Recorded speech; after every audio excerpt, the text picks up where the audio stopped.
मुचीराम गुड़ का जीवन चरित भाग 9 गिरवी रखी जमींदारी और भजगोविंद की वापसी। अतिरिक्त तड़क भड़क और दिखावे के चक्कर में माननीय मुचीराम राय का खून यानी पूंजी जैसे धीरे धीरे सूखने लगा। भजगोविंद ने जुगत भिड़ाकर जो भी लाभदायक जमींदारियां और जायदादें सस्ते में खरीदवाई थी, उनकी आय तो बहुत बढ़ गई थी, लेकिन अब मुचीराम के शाही खर्चों के सामने वो भी कम पड़ने लगी। हालत यहां तक पहुंच गई कि दो एक ताल्लुक यानी जमींदारियां गिरवी रखने की नौबत आ गई। और जानते हैं किसके पास? उसी रामचंद्र दत्त के पास।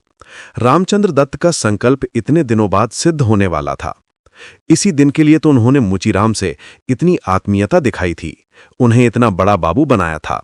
रामचंद्र ने बड़ी चतुराई से आधी कीमत पर ताल्लुक गिरवी रख लिए। वे अच्छी तरह जानते थे कि मुचीराम कभी ये कर्ज नहीं चुका पाएंगे और निकट भविष्य में ये सारी संपत्तियां उनकी अपनी हो जाएंगी।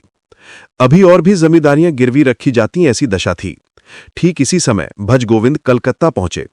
उन्होंने सुन रखा था कि गवर्नर से लेकर बड़े बड़े साहब अब उनके बहनोई के एकदम हाथ धरे हैं, यानी खास हैं। इस मौके का फायदा उठाकर अपने लिए कोई बड़ी नौकरी पालेंगे, इसी उम्मीद में वे छुट्टी लेकर कलकत्ता आए थे। लेकिन यहां आकर उन्होंने जो कुछ सुना, उससे उनकी आंखें फटी की फटी रह गईं। मुचीराम की हालत तो बहुत खराब थी। भजगोविंद अनुभवी व्यक्ति थे। उन्होंने मुचीराम को इस दलदल से निकालने का रास्ता सुझाया। भजगोविंद ने कहा, महाशय, आपने अपनी आंखों से कभी अपनी जमींदारी देखी ही नहीं। एक बार वहां जाकर खड़े तो होइए, कुछ ना कुछ जरूर मिल जाएगा। चलिए ताल्लुक चलते हैं।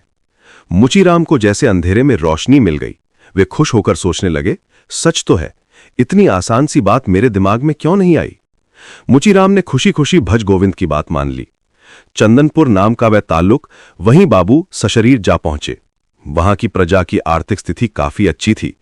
उस साल आसपास के गांव में अकाल पड़ा था, लेकिन इस इलाके की प्रजा को विशेष कष्ट नहीं था।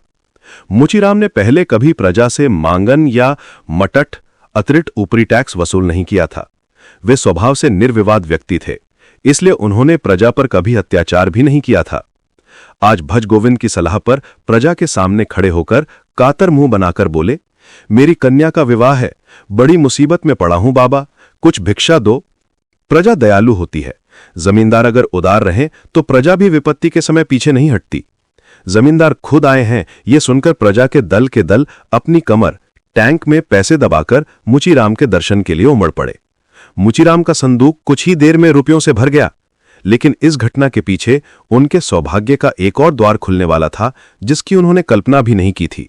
जब प्रजा के लोग भारी संख्या में मुचीराम के दर्शन के लिए आने लगे, कभी 50, कभी 60, तो कभी 100 से भी अधिक। जिनके घर पास थे वे तो दर्शन करके लौट जाते थे, लेकिन दूर दराज से आए लोगों को लौटते हुए रात हो जाती थी। चंदनपुर की जमींदारी विशाल थी और वहां झीलों, नहरों, बिल खाल की अधिकता थी, इसलिए दूर के मुसाफिरों को अक्सर रात वहीं गुजारनी पड़ती थी। एक दिन बहुत दूर से लगभग 100 किसान आए। उनके घर के रास्ते में एक विशाल जलाशय यानी जला पड़ता था। हिसाब किताब निपटाते निपटाते काफी देर हो गई, इसलिए उन्होंने रात वहीं बगीचे में बिताने का फैसला किया। उन्होंने खाना पकाना शुरू किया ताकि रात काटकर सुबह रवाना हो सकें। ठीक उसी समय जब प्रजा के लोग खाना खाने बैठे थे, पास के मैदान से घोड़े पर सवार होकर एक साहब गुजरे। साहब का नाम था मास्टर मीनवेल। वे उस जिले के सबसे बड़े राजपुरुष मजिस्ट्रेट कलेक्टर थे। साहब बड़े ही नेक इंसान थे, न्यायप्रिय, जनहितैषी और बेहद परिश्रमी। इस देश के लोगों का भला कैसे हो, इसी चिंता में वे हमेशा डूबे रहते थे। जैसा कि मैंने पहले बताया, उस साल इलाके में अकाल पड़ा था और साहब उसी अकाल की स्थिति का जायजा लेने निकले थे। पास के ही किसी गांव में उनका तंबू लगा था और वे घोड़े पर सवार होकर वहीं लौट रहे थे। तभी अचानक उनकी नजर उस बगीचे पर पड़ी जहां इतने सारे लोग एक साथ बैठकर भोजन कर रहे थे। देखते ही साहब एक नतीजे पर पहुंचे। निश्चित रूप से ये अकाल से पीड़ित भूखे गरीब लोग हैं और कोई महानुभाव इन्हें भोजन करा रहा है। पूरी जानकारी लेने के लिए उन्होंने पास ही एक किसान को देखा और उससे पूछताछ शुरू की। किसान को अंग्रेजी तो आती नहीं थी, लेकिन साहब उत्तम बंगाली जानते थे। बाकायदा परीक्षा देकर इनाम तक पा चुके थे। सो किसान के साथ बंगाली में बातचीत शुरू हुई। साहब ने किसान से पूछा, टोमाडिगेर गड़ा में डुडुबेका कैमोन आछे। किसान को क्या पता कि ये डुडुबेका किस बला का नाम है। वो तो संकट में पड़ गया। उसने सोचा डूडू बेका जरूर किसी इंसान का नाम होगा, लेकिन कैसा है इसका क्या जवाब दे। अगर कहे कि नहीं पहचानता तो साहब शायद चाबुक मार दें, और अगर कहे कि अच्छा है तो साहब शायद उस आदमी को बुलाने को कह दें। तब क्या होगा? किसान ने बहुत सोच समझकर जवाब दिया, बीमार आछे, बीमार है। साहब सोच में पड़ गए। बीमार सिख? उन्होंने मनी मन हिसाब लगाया, शायद भूख से ज्यादा यहां बीमारी फैली हुई है। ये लोग बड़े जड़ बुद्धि हैं, शायद ठीक से समझ नहीं पा रहे। मैं पूछता हूं डूडू बेका कैसा है, अधिक है या अल्प है? अब किसान को कुछ कुछ मतलब समझ आने लगा।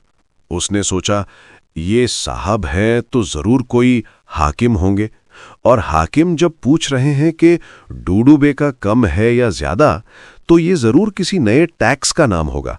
उसने घबराकर सोचा कि हम तो ऐसा कोई टैक्स नहीं देते, लेकिन अगर कह दिया कि टैक्स नहीं है तो साहब अभी नया टैक्स ठोक देंगे, इसलिए झूठ बोलना ही सबसे सुरक्षित है।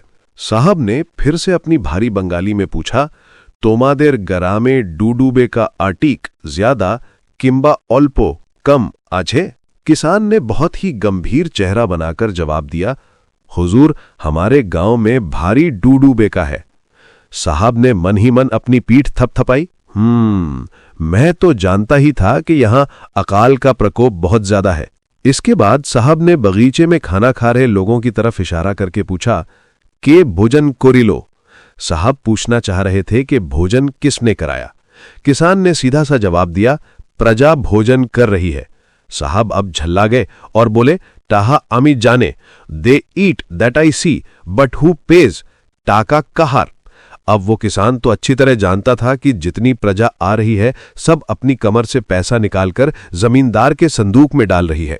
उसने खुद भी कुछ पैसे दिए थे, इसलिए उसने बिना देर किए उत्तर दिया, टाका जमींदार का है। साहब तो खुशी के मारे फूले नहीं समाए। उन्होंने सोचा, आहा, यही तो असली जमींदार हैं, जो अपनी जिम्मेदारी समझते हैं और उसे निभा रहे हैं। न जाने लोग इन बेचारों की इतनी बदनामी क्यों करते हैं। उन्होंने उत्सुकता से पूछा, जमींदार का नाम क्या है? किसान ने उत्तर दिया, मुचीरामा राय। साहब ने फिर पूछा, कतो दिवस भोजन करिया छे? कितने दिनों से भोजन करा रहे हैं? किसान ने कहा, धर्मावतार, प्रजा तो रोज रोज आती है और खाना पीना करती है। किसान का मतलब वही भिक्षा देने आने वाले लोगों से था। साहब ने जगह का नाम पूछा, ए गड़ामेर नाम की? किसान ने जवाब दिया, चच्चनपुर। साहब ने तुरंत अपनी नोटबुक निकाली और पेंसिल से दर्ज किया, for famine report, Babu Muchiram Rai, zamindar of Chinnapur, feeds every day a large number of his ryots. अकाल की रिपोर्ट के लिए चिनपुर के जमींदार बाबू मुचीराम राय रोजाना भारी संख्या में अपनी प्रजा को भोजन कराते हैं। इतना लिखकर साहब ने अपने घोड़े को चाबुक मारा और दाईं ओर निकल गए।